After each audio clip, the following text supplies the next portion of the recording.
কি খবর খুলনার বিরিয়ানি লাভাররা? আপনারা কি বেঁচে আছেন নাকি বমি করতে করতে পটল তুলেছেন?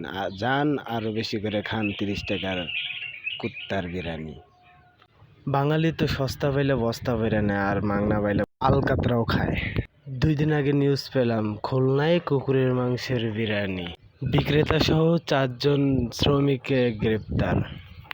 ভাই একবার চিন্তা করে দেখেন, এক হালারপো বিরিয়ানি বিক্রেতা নাকি 3 কিশোররে বলছিল, তোমরা যদি আমাকে কুকুরের মাংস আনতে পারো তোমাকে 500 টাকা প্রতি কেজি দেবো।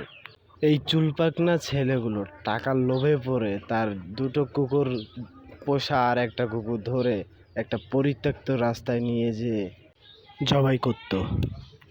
এখন আদালত পর্যন্ত বুঝতে পারতেছে না এই রকম মানুষ রূপী পশুদের কি সাজা দেওয়া উচিত।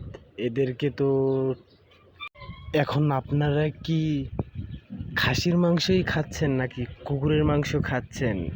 এখনের জামানা যে কে কোন দিক দিয়ে বাইশ ঢোকাই দিয়ে আপনারা খাসির গোস্তের পরিবর্তে কুকুরের মাংস খাওয়াই দিবে, আপনারা সেটা ভাবতেও পারবেন না।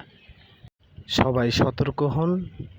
এদেরকে চিনতে হলে তাদের একটু তদন্ত করে সব কিছু খাওয়া দাওয়া করা ঠিক, আমি এটাই বলবো।